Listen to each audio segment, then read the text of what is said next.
PK channel pothaminasi khaminasi miyeng tabiriba kwai khudingmakpu taram noksari amadi koknon khurumjari channel asina Chayol khudingee nomajing numit khudingee thamjaba Chayolgee Rashifal da ngasi June gi tang 19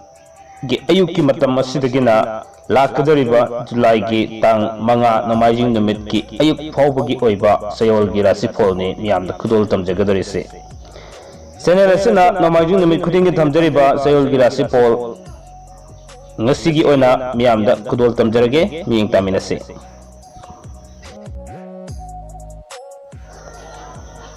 ngasigi Chayolgee Rashifal asigi ahanba Rashifal da mes lokhasage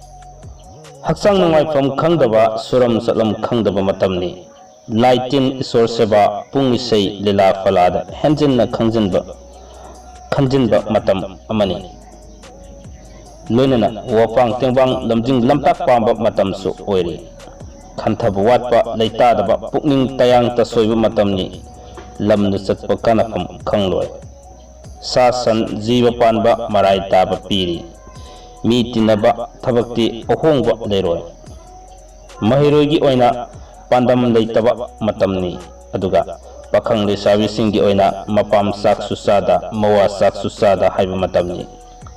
haksang gi oina asok apan apom atang unsa tongsa maigi garigi akiba masi maya panbagi akiba khwang ningdu saru nagani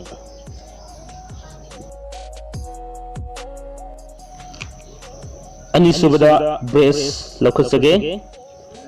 anoba mansang pan aru lepsinba ngamlagani subunomba kanagani yumkai inkol sambal lamtu sengat sagat ngamlagani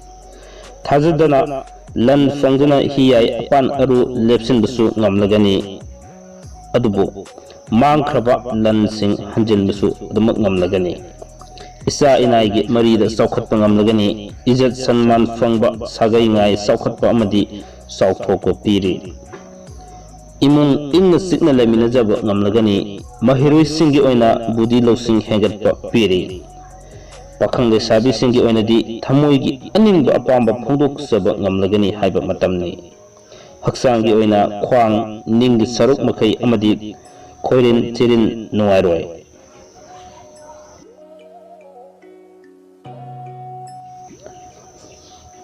ahum subada methon paikasage leifam hungdo hungjin naigani anoba lamtu inkhol sambal yumkai sengat sagatpa ngamlagani pukning wakhal nungaigani imung manung nungsi sanargani lamdagi nungaiba ipau taba phanglagani anoba maruk mapang phangduna anoba thabakki poram pomit kayama yatninaba ngamlagani lantum saukhatpa supiri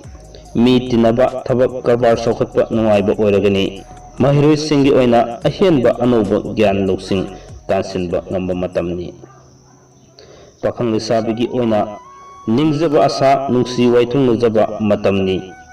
haksangi oinadi faibak fairu nungairoi kok ngauri tawgani amadi mitsu nungaidaba khara leigani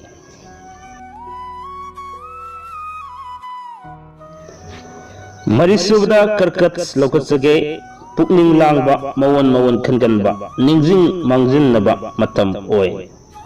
bhapna dalan saba manglan fura saba matam oi haibadi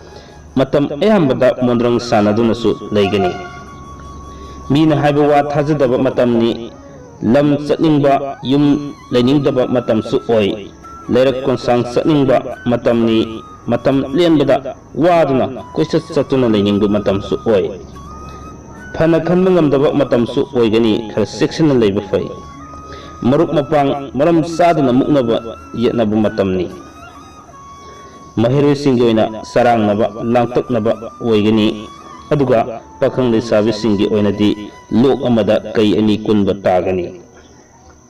haksangi oina khu kuning tang sikpa thabak sor nungaidaba oigani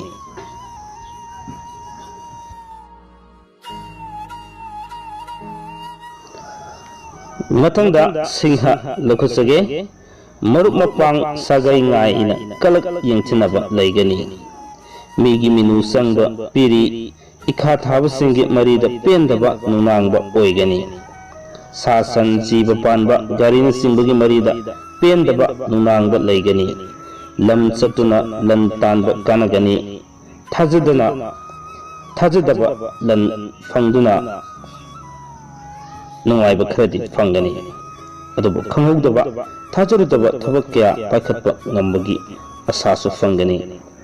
mi tinaba thabak karbar chaukhатpa नुंगाइबा ओइगनी mahiroi singi oina anuba mahi masing tansinba pamgani pakhang lesabi singi oinadi mitchi gi langda nungsi thamoi pangthaba matamni haiba oi haksang gi oina unsa gi anaba mai mahu panbagi नुंगाइतबा haksang nikpa sor नुंगाइरoi ngasigi Chayolgee Rashifalgi taruk subada paikhatsaribasi kanya ahal laman singna sanbiba lai gurugi thaujan fangba piri ithauda khoijangba lan thum tanba नुंगाइबा ओइगनी imung manung nungsi sanana harau harau leminjaba fangba matam oi lamdagi नुंगाइबा I pau taba matam su fangani yetnaba muknaba thabak punamak amlatta leiraroi mi tinaba thabak karbar saukhatpa matam su oigani mahiroi singi oina anuba mahida pukning sangba piri aduga pakang lesabi singi oina lamhenba khoimugum lerang lekada lehi chupchaba ningjaba asa phangba matamni haksang oina ri puk saugatpa yekpa thinba piri chaba tumba onabu matamni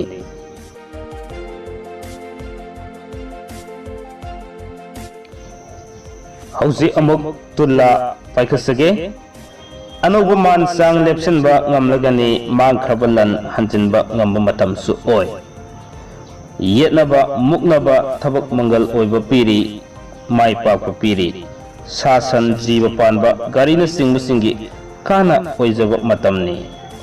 imung manung nuksi sanana harau mathoi kaba matam su oiri anuba thabakki anuba maruk pamga matam oi lamda chatpadi kanafam khangdaba oigani mi tinaba thabak karbar saukhatpa नुंगाइबा fangani mahiroi singi oina thamoina pamjaba mahida pukning sangba matam oi pakhang lesabi singi oinadi thamoidagi haurakpa nuksi ihul sinban thongda phangdoksaba ngamba matam oi haksang oina khutsa khongsa saru tang tang sitpa naba ya yari yakhong नुंगाइदaba matam oi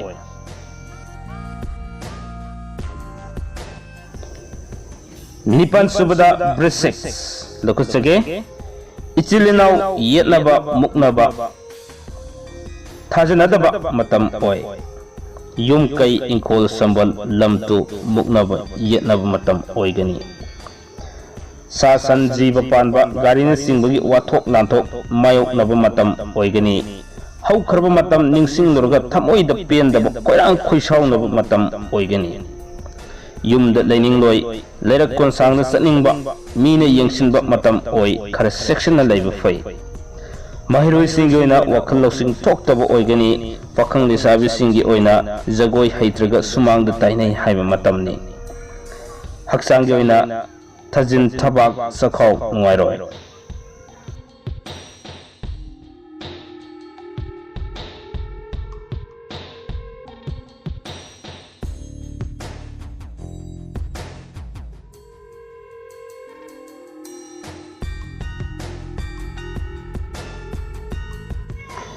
tara subada makar pakasage isa inaigi marida waba piri nungnangba thamoi nungsuk nungjanaba piri haifam tofam khangdaba matamni sasan jiba panba marai taba piri wangang sangang haitaba wakhal sarangnaba piri thabak suram salam khangdaba maruk mapang muknaba yetnaba leigani mi tinaba thabak karbar sarak sahingnaba mangjaba oiba matamni mahiroi singi oina gyan mangba budi faksinba piri pakhang lesabi singi oina thik nemana thalamba piri haksangi oina di puk lengsau lengyanaba hamchatnaba piri phambi sonba pinunggi नुंगाइतaba matam oi mathangda kumbha rashi paikasage isa inaida awa ana piba matamni lan mayeng taba apan aruda tainaba matamni wapang tembang binaba leitaba matam oi thabakta mangam sandaba kanafam ikang khangdaba matamni maruk mapang sagai natai leitaba matamni sasan jiba panba garina singbagi watok lantok mayok naba piri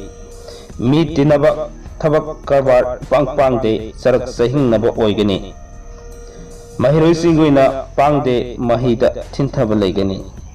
pakhang lesabi singi oina nongthokta tin sitlaga imaida tai haiba matamni khara wangang sangang section do fai haksang oina saru khwang yanglen ngakli ngaksam nungairoi